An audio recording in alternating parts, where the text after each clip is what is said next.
সকালবেলা বেশ সুন্দর একটা কথা বললে। তোমারও ঘরে মেয়ে আছে, নাতি আছে, শুনে ভালো লাগে। হ্যাঁ, আছে তো, কিন্তু আমি তো কারো ক্ষতি করিনি।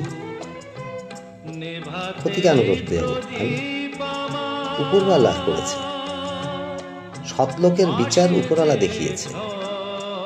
এই ক্ষতি করার দায় কে?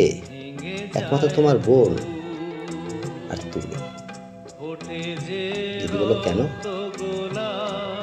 তোমার বোন আমার এই সংসারটা ভেঙেছে, আমার জলজান্ত সংসারটা ভেঙেছে তোমার বোন। তোমার মিথ্যে কথা শুনে শুনে আমার গায়ে হাত দিতে এসেছিল তোমার বোন,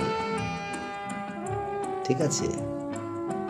আর প্রশান্ত বাবু, তাকে আমি হাউ মাউ করে কেঁদে হাত জোর করে বলছিলাম যে আপনার দিদির সঙ্গে আমাকে একটু কথা বলতে দেন, একটু কথা বলতে দেন।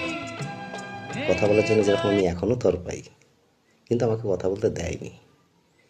তখন তুমি ওর পাশে ছিলে, দেয়নি। আর যে মেয়েটার ক্ষতি হয়েছে না, ওই মেয়েটা, ও কম নয়। ওকে একদিন ফোন করতে বলছে, এখানে ফোন করবে না, আমার মাসি নতুন মেশোকে পেয়ে সুগার কমে গেছে।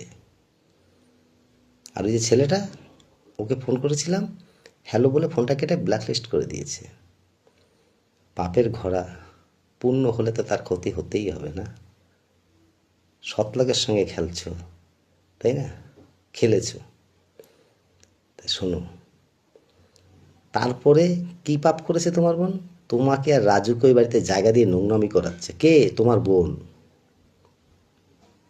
তোমার বোন ওর পয়সায় ইলিশ খাচ্ছে, ট্যাংরা খাচ্ছে, আর তোমরা দুজন, রাজু আর তুমি, চুটিয়ে নোংরামি করে যাচ্ছ। প্রশান্তবাবু ওর পয়সায় মদ খাচ্ছে। আর ওই যে তোমার স্বামী, ওকেও যে ঠকাচ্ছ না, ওকে বুঝ দিতে পারবে, আমাকে তো কোনোদিন বুঝ দিতে পারবে না, সেটা তুমি ভালো করেই জানো। আর উপরওয়ালাকে তো পারবেই না। তুমি কি করে বেড়াচ্ছ সেটা আমি জানি, আর ভগবান জানে, কিন্তু তোমার কর্তা জানে না। তোমার 16 খোলাটা পূর্ণ হয়ে এসেছে, তোমারটা একটু দেরি হবে।